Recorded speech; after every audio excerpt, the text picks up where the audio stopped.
je suis Bertrand Lausière, je suis nouvel expert conseil chez Aventis à l'île d'Orléans.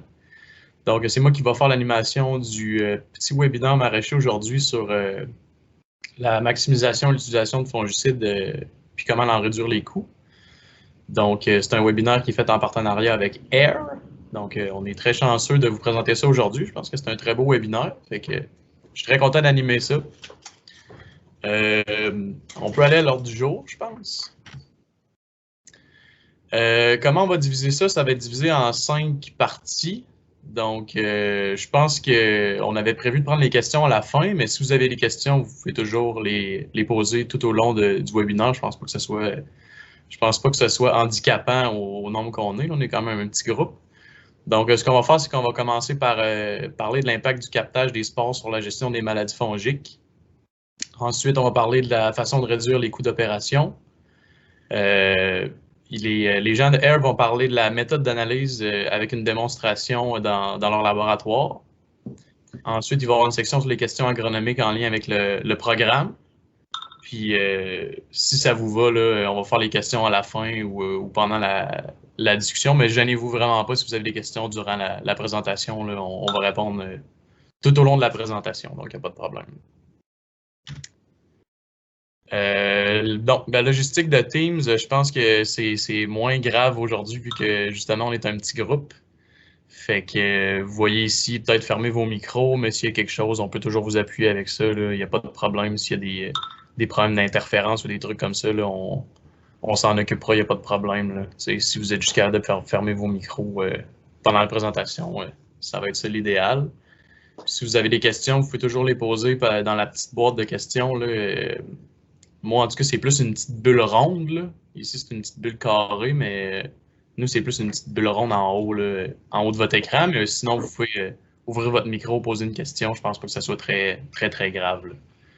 Fait que ça, c'est bon pour la logistique. Les conférenciers aujourd'hui, je trouve que c'est vraiment un beau line-up. On est chanceux. Donc, il y a Daniel Mondor qui va commencer ça, qui est le directeur des ventes et marketing.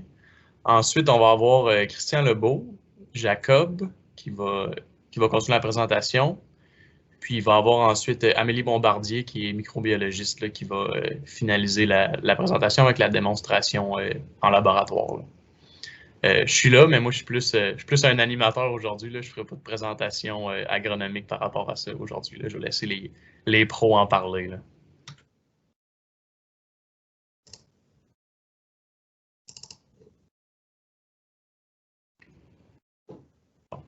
Fait qu'on va commencer par les petites vidéos, puis ensuite, je pense que je vais laisser la parole à mon collègue Daniel. Donc, bon webinaire, puis j'espère que vous allez aimer ça autant que nous, on a aimé ça le monter.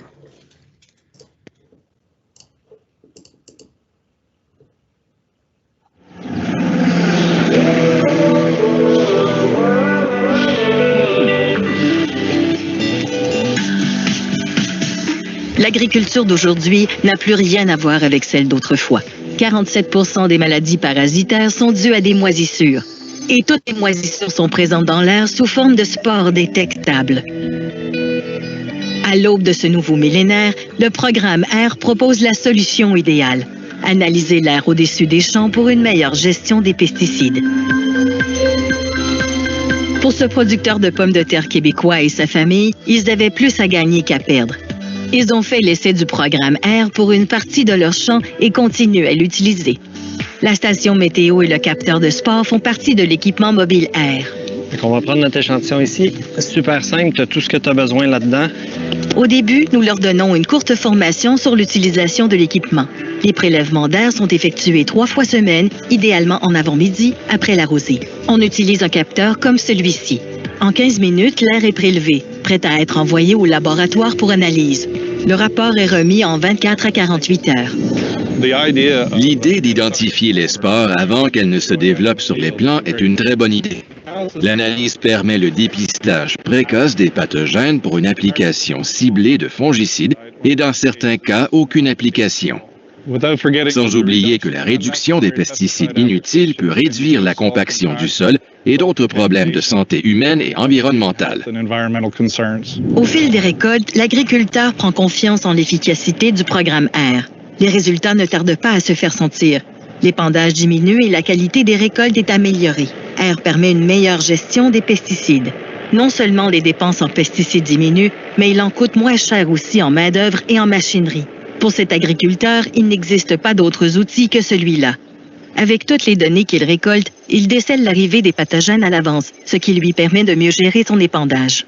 Avec le système Air, en ayant des capteurs de sport, on peut intervenir si on voit qu'il y a un besoin. On a le temps d'intervenir. Et en même temps, je sauve des coûts. Maintenant, il a vraiment l'esprit tranquille. Une fois recueillies, les données sont vérifiées par une équipe de microbiologistes. Leur rôle est crucial. Accrédités en microbiologie de l'air, ils peuvent dénombrer et identifier les moisissures et spores. Ils les ont tous regroupés dans une Bible à laquelle les agriculteurs et agronomes peuvent se référer pour en savoir plus.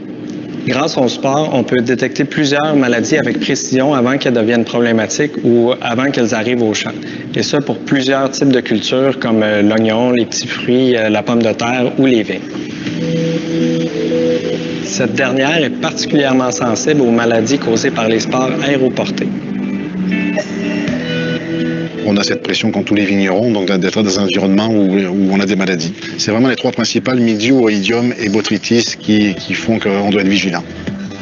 Alors, suite à une invasion d'un champignon, les pertes peuvent être majeures, perdre la moitié d'une récolte facilement. Donc la prévention est importante, le dépistage est important. Le dépistage, ça n'est plus que de la surveillance visuelle où le vigneron se promène dans ses vignes. Il y a des outils qui nous permettent, des techniques, il y a des techniciens qui gravitent autour de l'industrie et qui nous permettent aussi de faire du dépistage.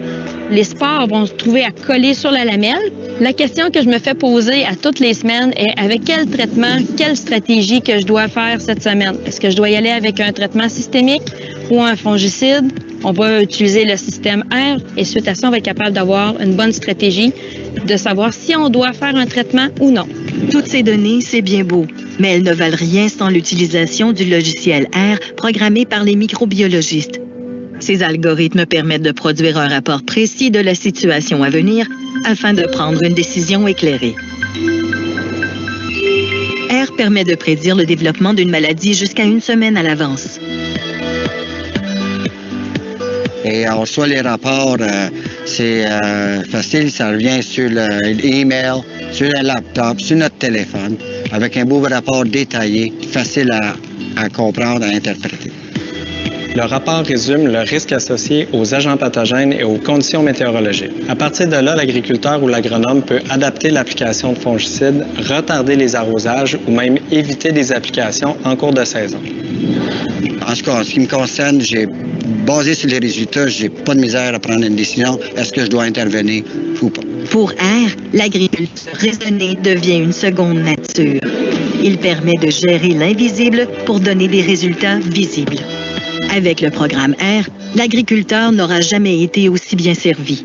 Confiez vos champs à la surveillance infaillible de nos capteurs de sport. Contactez notre équipe pour une offre de service basée sur la cartographie de vos champs et selon vos besoins.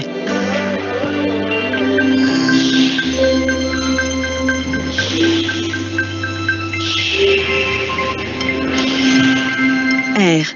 Moins de pesticides, plus d'économies.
Est-ce que vous m'entendez maintenant? Oui. Oui. Super. Bon matin à tout le monde. Merci d'être avec nous ce matin pour ce webinaire. Merci de l'invitation, Frédéric, bien sûr, Bertrand, l'équipe, Vanessa, sérieusement, super travail là-dessus. Merci de nous recevoir ce matin. Salut à tout le monde. Salut particulier à Fred Blais là, qui s'est connecté un peu plus tôt ce matin.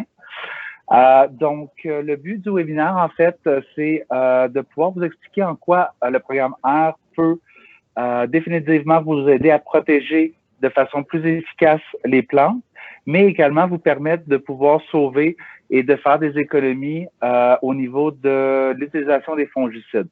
Ce qui fait en sorte que ces ressources-là peuvent être attribuées à d'autres nécessités sur la ferme, ce qui est définitivement un avantage majeur. Donc, c'est un plaisir pour nous. On est toujours enthousiaste de pouvoir partager l'information avec le plus de gens possible. On est en période de développement, donc on a débuté la saison en Floride. On est passé par le Colorado en préparation pour la saison prochaine.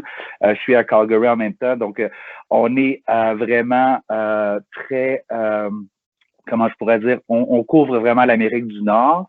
On a un brevet qui est un brevet canadien et un brevet américain. Je vous donne à ce moment-là là, un petit topo là, du programme en ce moment. On a plus de 130 sites en Amérique du Nord. On est définitivement le programme de captage de sport le plus utilisé en Amérique du Nord. Le programme de dépistage des maladies fongiques, programme R, en fait, est composé de 2 outils. L'outil principal est le captage de sport, bien sûr, mais on offre également un indice de risque météo. C'est important de comprendre qu'on n'est pas contre les fongicides. Au contraire, on pense qu'on peut les utiliser selon besoin, ce qui fait en sorte qu'on peut, à ce moment-là, définitivement avoir une approche qui est beaucoup plus efficace au niveau des ressources puis au niveau financier également. Le programme R, en fait, on est une équipe de microbiologistes, donc on est 100% indépendant. On fournit à ce moment-là aux différents intervenants agricoles, que ce soit l'équipe Fred, Bertrand ou encore les agronomes ou directement aux producteurs. En fait, on fournit des traces et des données scientifiques probantes qui vous sont utiles pour pouvoir planifier vos stratégies en lien avec l'utilisation des fongicides, en fait. Ça contribue, je vous dirais, là, au mouvement en ce moment qui est une agriculture de pointe, donc avec l'utilisation de nouvelles technologies. On est très heureux de pouvoir non seulement participer à ce courant-là, mais également participer à la protection de vos plantes, sachant l'impact et tous les efforts, les ressources que vous y mettez. C'est définitivement un honneur pour nous d'être capable de pouvoir vous aider à les protéger. Pour être, encore une fois, pour spécifier, on ne fournit aucun pronostic, diagnostic d'ordre agronomique. Les informations, donc les données scientifiques sont transmises, que ce soit aux agronomes, aux gens de chez Aventis ou encore aux producteurs, pour qu'ils soient inclus dans une stratégie beaucoup plus large de gestion des fongicides. Ce qui est intéressant, c'est qu'on vous permet en fait de quantifier l'invisible parce que contrairement aux insectes ou encore aux plantes, aux herbes, c'est difficile avec la maladie fongique de voir la présence en champ. Donc, à ce moment-là, on avait un processus qui était plus mécanique, qui était plus automatique. En ayant le captage de spores, qui vient compléter, là, si on veut, le modèle classique météo en ayant vraiment l'information sur le pathogène. À ce moment-là, ben, ça nous donne un outil de mesure efficace qui nous permet de prendre les bonnes décisions. Donc, en lien avec le niveau de risque réel et non pas le niveau de risque projeté ou encore forecasté, si vous me permettez l'anglicisme. Donc, juste pour faire une petite histoire courte, en fait, le captage de spores existe depuis les années 40, donc c'est pas une technologie qui est nouvelle. Là où le programme devient original et, je vous dirais, unique, c'est que en utilisant la microscopie, ça nous permet de pouvoir livrer les rapports souvent, on dit entre 24 et 48 heures, mais dans la plupart des territoires, on livre le rapport la journée même. Donc, Précédemment, le captage de spores prenait environ une semaine et demie avant d'obtenir les résultats, ce qui ne permettait pas nécessairement une utilisation là, dans le day-to-day ou dans une utilisation qui est pratico-pratique.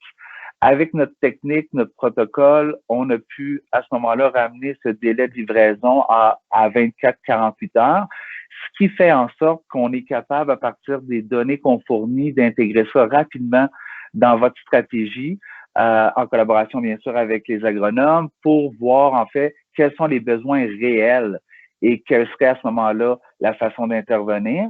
Je vous dirais dans plusieurs aspects, que ce soit pour agir de façon précoce si on voit un développement de maladie, que ce soit pour choisir le bon type de fongicide, le timing aussi d'arrosage qui est important.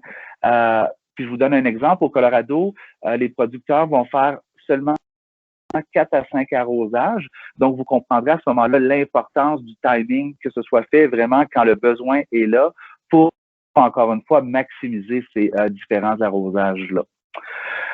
Donc, je vous expliquais la microscopie versus la technologie PCR.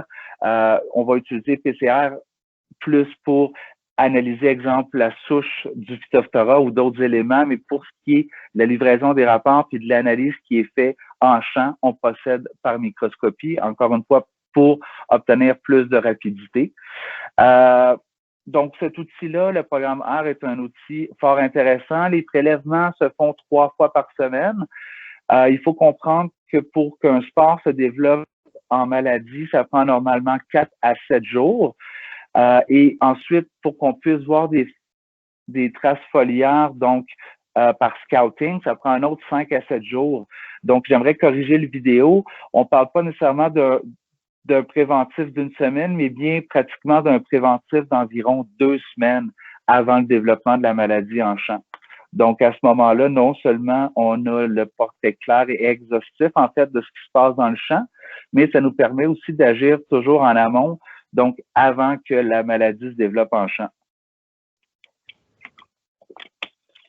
On aime appeler le programme préventif, en fait, de par ces 2 semaines-là où on a le temps d'agir, en fait. C'est une solution révolutionnaire, je vous dirais. Puis moi, pour voyager beaucoup en Amérique du Nord, là, je vois l'impact que le programme a et, bien sûr, comment il vient remplir un besoin qui est énorme en ce moment. Puis pour différentes raisons, que ce soit, oui, pour des enjeux environnementaux, mais je vous dirais aussi pour des enjeux techniques, des enjeux de gestion également. Sachant que tous les coûts doivent être maximisés. À ce moment-là, ben, l'outil nous permet de faire une gestion des fongicides de façon efficace là, sur différents plans.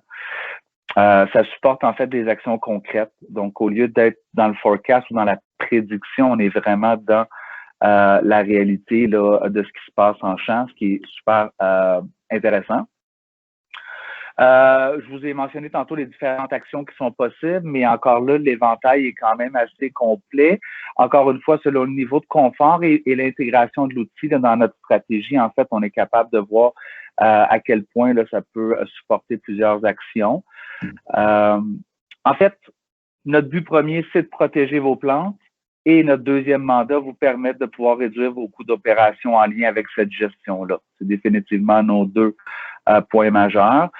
Puis je pense qu'aujourd'hui, plus que jamais en 2021, c'est important d'introduire et d'inclure la science aussi dans les opérations puis dans nos décisions afin de nous permettre vraiment de travailler avec des données scientifiques. Je pense que c'est définitivement un must en 2021. L'impact est grand, comme je vous ai mentionné tantôt, de la possibilité de faire différentes actions, mais aussi l'impact est majeur également tant au niveau du consommateur là, qui achète au niveau de la table ou encore des différents transformateurs avec qui on a des contacts, que ce soit McCain, Cavendish et autres. Donc, progressivement, ben, on travaille à créer des incitatifs justement pour les producteurs qui utilisent le programme.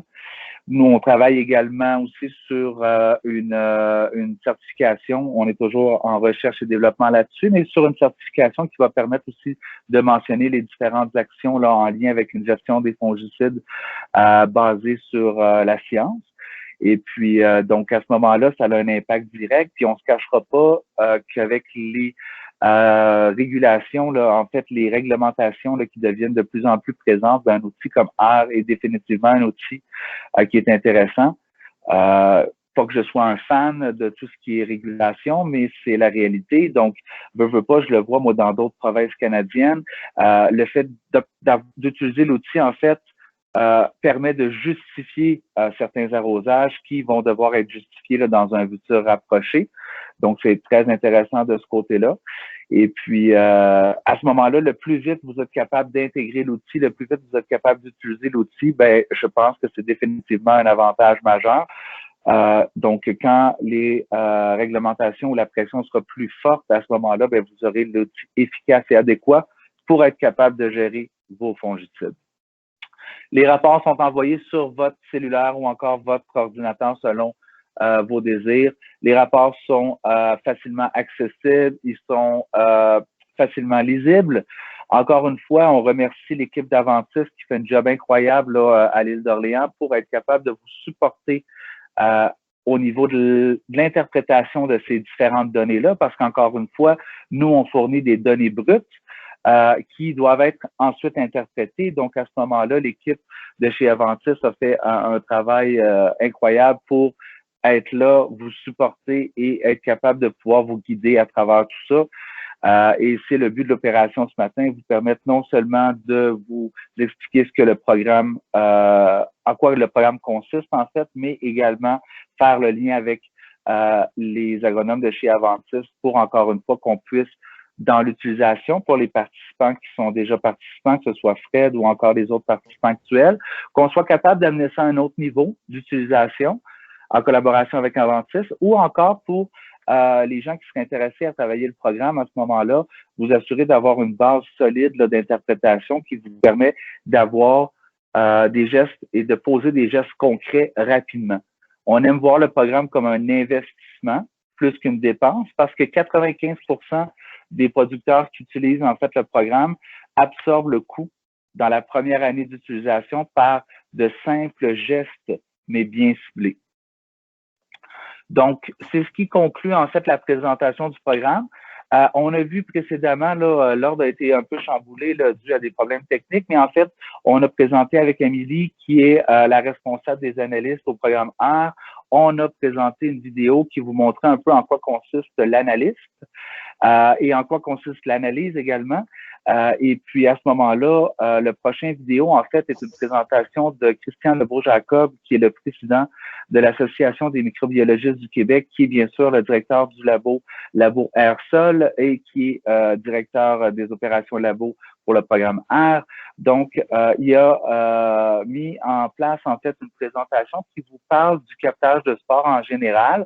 C'est une présentation, en fait, qui a été présentée au PAA en Idaho il y a 2 ans. Et puis, c'est une présentation, je vous dirais, d'ordre scientifique, très bien vulgarisée, qui est bien sûr présentée lors des différents congrès ou encore des conférences sur la pomme de terre. Ça va vous expliquer en quoi consiste le captage de spores, les impacts, puis certaines spécifications sur nos façons de faire.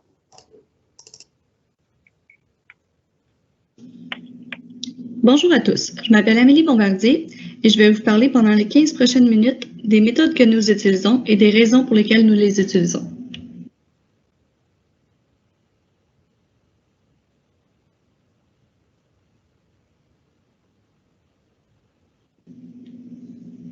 Tout d'abord, comme vous le savez peut-être, notre objectif principal est de fournir aux producteurs et aux agronomes des données fiables avec lesquelles ils peuvent travailler pour minimiser les pulvérisations de pesticides ou, dans certains cas, justifier l'utilisation chaque fois que cela est nécessaire. Pour ce faire, nous fournissons des informations sur les données météo et le risque de maladie pour ces conditions météorologiques particulières. Plus important encore, nous fournissons des informations sur la concentration de spores présents pour la maladie ciblée qui sont disséminées par voie aérienne. Premièrement, qu'est-ce qu'un spore? Un spore est l'équivalent du pollen chez une plante. En fait, les moisissures ont de nombreuses caractéristiques comparables aux plantes. Ils ont du mycélium, rappelant les racines, une tige et des motifs en ramification. Aussi, ils ont des structures crucifères qui contiennent des cellules qui sont libérées dans l'air et responsables de la dissémination du champignon. C'est là que nous pouvons intervenir. En capturant ces graines microscopiques avant qu'elles ne causent des dommages, cela vous donne une fenêtre d'opportunité pour agir et empêcher la maladie de prendre pied ou de progresser. Pour être utilisable, une méthode de prévention doit avoir des caractéristiques spécifiques. Il doit être simple, fiable et évaluer les risques tout au long de la saison. Il doit aussi être facilement exportable et offrir des résultats rapides. Ces aspects souhaitables ont été gardés à l'esprit durant tout le processus de développement de notre programme. Tout d'abord, la stratégie de collecte de spores. Nous savions déjà très tôt que nous voulions allier le piégeage des spores et l'analyse des données météorologiques pour avoir une image précise de la pression de la maladie dans un domaine spécifique. Un certain nombre d'options sont disponibles pour le piégeage des spores. Les dispositifs de piégeage de spores sont divisés en différentes catégories en fonction de leur fonctionnement et il existe un certain nombre de modèles de piégeage pour chaque catégorie, chacun avec ses propres avantages et inconvénients. J'en ai représenté ici quelques-uns qui sont peut-être les plus utilisés ou les plus reconnaissables. Tout d'abord, les collecteurs de spores peuvent être décrits comme passifs ou volumétriques. Les pièges passifs sont définis par le fait qu'ils dépendent de l'inertie, de la gravité et ou du vent. Ils sont très bon marché. Ils peuvent permettre un échantillonnage en continu sans assistance et leur principal inconvénient est que le rendement est extrêmement variable. Les pièges à spores d'échantillonnage volumétrique utilisent quant à eux une pompe mécanique réglée à un débit précis et ainsi on connaît précisément le volume de prélèvement. Cela signifie que ces outils d'échantillonnage permettent d'avoir un volume d'air connu et une efficacité mesurable. Ils sont moins dépendants aux conditions météorologiques et permettent un échantillonnage ciblé. Le principal inconvénient est qu'ils ont tendance à se surcharger. Par contre, cet inconvénient est facilement surmontable la plupart du temps. Ensuite, les pièges peuvent être stationnaires ou mobiles, c'est-à-dire utiliser soit des équipements qui resteront au sol ou des équipements perchés sur un poteau fixe, soit, dans l'autre cas, des équipements qui peuvent être transportés et placés partout où cela est nécessaire. Par exemple, si vous avez un champ tel que celui mis en évidence ici, avec des vents dominants soufflant du sud-est, vous placerez probablement vos pièges à spores stationnaires et mobiles sur le bord sud-est afin d'échantillonner l'air qui passe au-dessus du champ.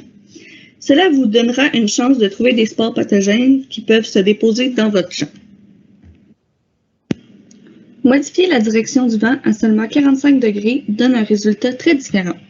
Le piège à spores mobile sera positionné à l'endroit optimal, mais le stationnaire manque la plupart de ce qui se passe sur le terrain. Par conséquent, bien qu'il soit moins cher, il faut plus de pièges et plus d'analyse pour réaliser le même travail. Donc, pour nous, la meilleure stratégie semblait impliquer l'utilisation d'un échantillonneur mobile et volumétrique.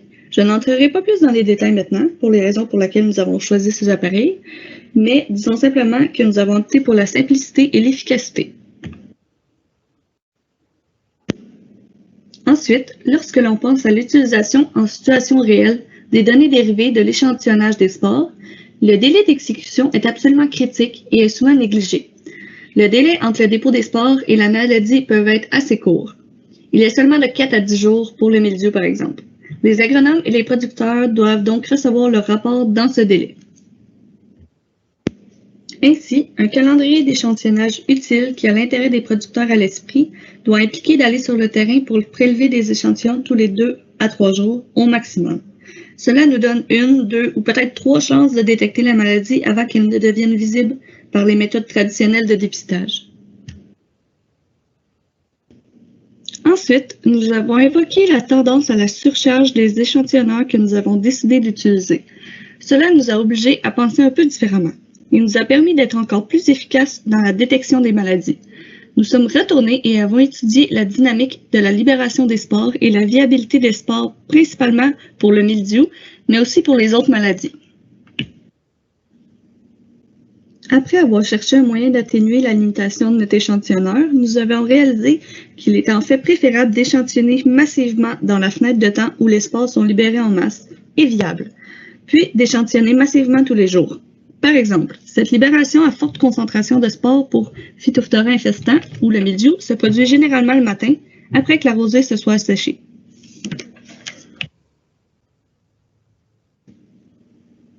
Pour l'analyse en laboratoire, nous nous sommes assurés de garder les choses aussi simples que possible. Bien que je sois une grande fan des méthodes de biochimie et des protocoles de PCR, nous nous sommes tournés vers d'autres alternatives.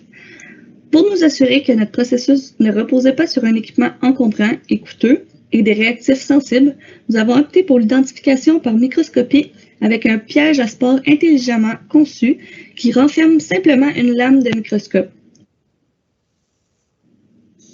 Il ne nécessite qu'une seule personne, un microscope et environ 10 minutes de son temps. Encore une fois, je ne peux pas aller trop loin dans les détails, mais nous avons recueilli autant d'informations que possible grâce à l'observation microscopique et en comparant des traits clés avec des espèces connues de la littérature scientifique, nous pouvons évaluer si les spores d'intérêt sont présents ou non dans l'échantillon. À première vue, cette méthode peut sembler très difficile compte tenu des milliers d'espèces de champignons qui libèrent des spores dans l'air, mais heureusement pour nous, les pathogènes de patates sont pour la plupart assez faciles à identifier. Maintenant, l'aspect météo. L'analyse des spores en elle-même est une histoire incomplète, tout comme l'évaluation météorologique à elle seule est également une histoire incomplète. Bien mieux que rien, mais toujours incomplète. Pour avoir une maladie, vous avez besoin de la présence d'un hôte, de l'agent pathogène, ainsi que des conditions météorologiques favorables. Il existe deux manières principales d'aborder les données météorologiques, la prévision ou simplement l'évaluation des conditions. En réalité, la prévision des maladies et le piégeage de spores sont pour la plupart des mesures du même phénomène. Les modèles estiment la probabilité d'apparition de chaque étape menant à la germination des spores et à l'infection des plantes. Ces modèles sont donc souvent utilisés seuls, sans piégeage des spores. Parce que nous sommes physiquement là 3 fois par semaine pour piéger les spores, nous raccourcissons tous ces variables et estimations pour vérifier si les spores sont là et simplement évaluer si les conditions météorologiques présentes ce jour-là et les jours précédents étaient adéquates pour la maladie. Le dernier point que je voudrais aborder est l'établissement du seuil. Bien qu'il soit très tendance d'utiliser le point d'arrêt spécifique sur lesquels une action serait requise, il y a encore beaucoup de variables pour qu'un seuil soit utilisable. La densité des spores, bien qu'il s'agisse d'un point de données crucial, n'est pas corrélée à la gravité de la maladie. Le nombre de spores détectés est une conséquence de la densité de la canopée, de la vitesse du vent, de la sensibilité de l'hôte, de la composition des sols et de l'humidité de l'air. Bien sûr, pour certaines maladies comme le mildiou, un spore peut être considéré comme un spore de trop et déclencher une action. Mais pour l'alternariose, les tendances sur plusieurs points de données sont ce qui devrait motiver vos actions. Bien qu'il y ait beaucoup plus de sujets à découvrir et beaucoup d'informations à discuter autour des points que nous avons abordés aujourd'hui, j'espère que ce bref aperçu vous a amené à penser un peu différemment au piégeage des spores et à toutes les variables qui entrent en jeu. N'hésitez pas à envoyer vos questions par email si besoin. Merci!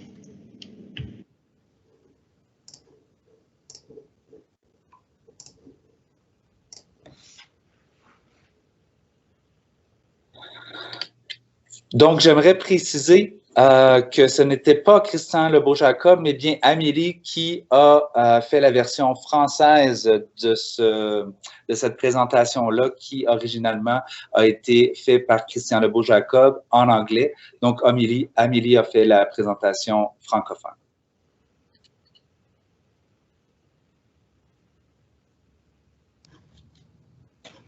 Peut-être continuer, Bertrand, sur qu'est-ce qu'on offre. Oui, dans le fond, nous, ce qu'on offre par rapport à ça, c'est sûr que nous autres, on est en partenariat avec AIR, donc on a chacun nos tâches qui sont désignées. Donc, nous, ce qu'on offre avec ça, c'est avec le diagnostic des rapports, l'accompagnement qui est lié avec le diagnostic des rapports, puis on va aussi offrir un suivi agronomique là, comme on fait d'habitude. Donc, c'est vraiment un service qui devient super complet avec nous. Comme Daniel le précisait, AIR, c'est vraiment l'analyse des données. Puis nous, ensuite, on va faire un diagnostic agronomique par rapport à ça. Donc, pour le suivi au champ, ça va plus être avec le Solio Aventis. Vanessa, tu peux passer à l'autre. dans le fond, peut-être la période de questions, est-ce que nos clients avaient des questions par rapport au webinaire qu'on vient de faire?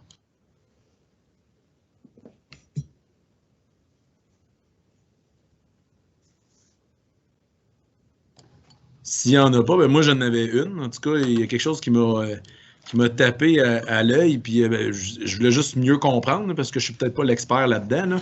Mais tu sais, elle l'a expliqué, là, Amélie, qu'est-ce qui faisait la différence technique pour la technique d'échantillonnage du projet R, là, puis qu'est-ce qui faisait qu'elle était unique. Là. Mais c'est quoi la différence entre le modèle Mileos, ou en tout cas, qu'est-ce qui est plus... Qu'est-ce qui est plus selon les données météorologiques? Est-ce que tu pourrais nous l'expliquer un peu, Daniel? Es-tu capable de répondre à ça? Oui, Fred, et merci pour la question. C'est une excellente question. En fait, c'est deux questions que tu me poses, puis je vais répondre aux deux questions avec plaisir, en fait. D'abord, en quoi le programme R, donc un programme de dépistage des maladies fongiques qui inclut un captage de spores, est différent du modèle météo classique? C'est simple. C'est que si on regarde, exemple, le triangle, la maladie fongique, pour faire l'analyse, en fait, ou pour qu'il y ait développement, devrais-je dire, d'une maladie fongique, tu as besoin de la plante, des conditions météo et des pathogènes. Donc, c'est vraiment le triangle de ces trois éléments-là là, qui est créateur de la maladie fongique. Avec le modèle classique météo, on est limité, à savoir, on considère en fait la température et la plante. Donc, à ce moment-là, le pathogène, en fait, il est toujours inclus. Donc, mais il n'y a pas de quantification quant au pathogène. C'est vraiment inclus d'office. Donc, à ce moment-là, l'analyse puis le regard est plus limité dans ce sens-là. C'est encore une fois, le programme météo classique est aussi un programme efficace. Et je pense que de combiner le programme, les modèles météo classiques au captage de spores, là, nous amène à un autre niveau parce que la plupart des producteurs avec qui on travaille vont travailler avec Mileos ou d'autres modèles météo classiques. Encore une fois, en utilisant seulement ce modèle-là, on est plus limité. En intégrant le captage de spores, on a l'élément pathogène qui entre en ligne de compte, donc une quantification du pathogène. Donc, je vous donne un petit scénario là, très général, mais exemple, dans une situation où, sur le plan climatique, c'est très propice au développement d'une maladie, pluie, humidité ou autre, mais que le pathogène n'est pas présent en champ, normalement, on ne poserait pas les mêmes actions. C'est là où le captage de spores vient donner une précision supplémentaire et une précision scientifique supplémentaire dans l'analyse des actions à prendre, en fait. Donc, ça, c'est ce qui couvre les différences majeures là, en ce qui a trait au captage de spores versus les modèles météo classiques.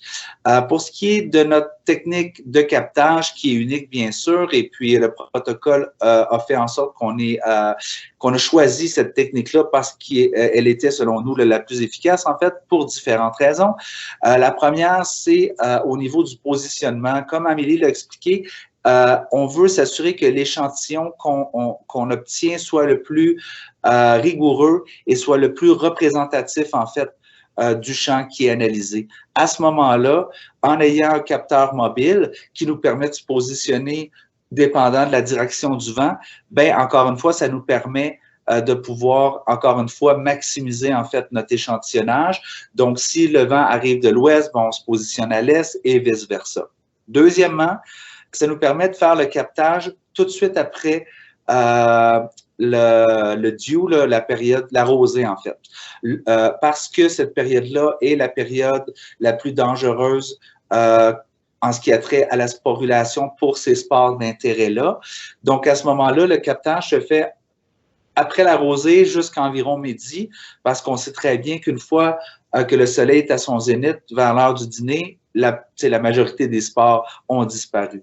Donc, ça rend l'échantillonnage plus efficace et plus rigoureux et ça l'évite d'avoir trop de débris là, qui est causé par exemple un échantillonnage qui va durer toute la journée. Et je ne vous cacherai pas, après avoir vu quelques appareils qui sont encore au niveau là, expérimental, au niveau universitaire, des capteurs fixes qui peuvent coûter entre 8, 9 10 000 $, donc ça devient là, une opération complexe. Et puis souvent, quand on utilise ce genre de capteur-là, on travaille sur une identification, une analyse qui est faite régionale.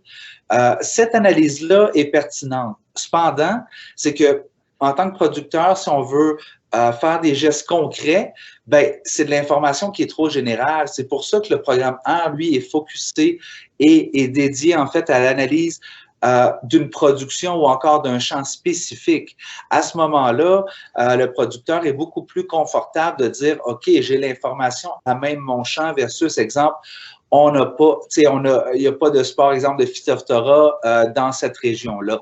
Je ne vous dis pas qu'on ne peut pas combiner les deux data, à savoir le data dans mon champ versus le data régionaux, encore une fois, pour venir solidifier ou confirmer mes actions. Mais reste que nous, on croit vraiment à l'analyse à même le champ pour permettre, encore une fois, des actions qui sont plus concrètes et sont encore plus présentes de ce côté-là. Je ne sais pas si ça répond à tes questions, Fred. Oui, merci, Daniel. Ben, merci, Daniel. C'était très clair, je pense. Qu'est-ce qui différencie le programme, les autres programmes météo par rapport à votre programme? Je ne sais pas s'il y avait d'autres questions au niveau des producteurs. Je ne sais pas s'il y avait des petites choses qui étaient peut-être moins claires ou des choses qui devraient être éclaircies ou n'importe quoi, là. Bon. Ben, je pense qu'on a fait quand même un beau tour. Ça a fait une très belle présentation du programme AIR qui est offert avec celui Aventis. Moi, je pense que c'était une belle présentation. Je suis quand même content. Puis, s'il n'y a pas d'autres questions, je pense qu'on rentre dans notre temps. Puis, juste rajouter, Bertrand, dans le fond, ça a été enregistré. Il va y avoir un montage de coupure de quand ça a bugué ou quand on a eu. Puis on va l'envoyer parce qu'on avait plus d'inscriptions qui voulaient le regarder en différé, qui n'avaient pas le temps de se connecter aujourd'hui. Puis même pour les gens qui sont présents aujourd'hui, ben, ils vont avoir la possibilité d'avoir ce retour-là là, ou cet enregistrement-là. Fait que je te laisse terminer, Bertrand. Ben, merci, Fred. Ouais, ben, ça fait pas mal le tour pour nous aujourd'hui, je pense. Merci d'avoir été là aux producteurs qui étaient là. J'espère que vous avez apprécié. Puis si vous avez des petits commentaires de choses qu'on pourrait améliorer pour les prochaines fois, là, gênez-vous pas, vous pouvez m'appeler ou vous pouvez appeler Dan ou vous pouvez appeler Fred, vous pouvez appeler n'importe qui, là. Merci d'avoir été là, puis je vais vous souhaiter une bonne journée. Merci tout le monde. Merci infiniment et merci à toute l'équipe Aventis. Sérieusement, toujours un plaisir. Merci beaucoup. Merci, bye bye.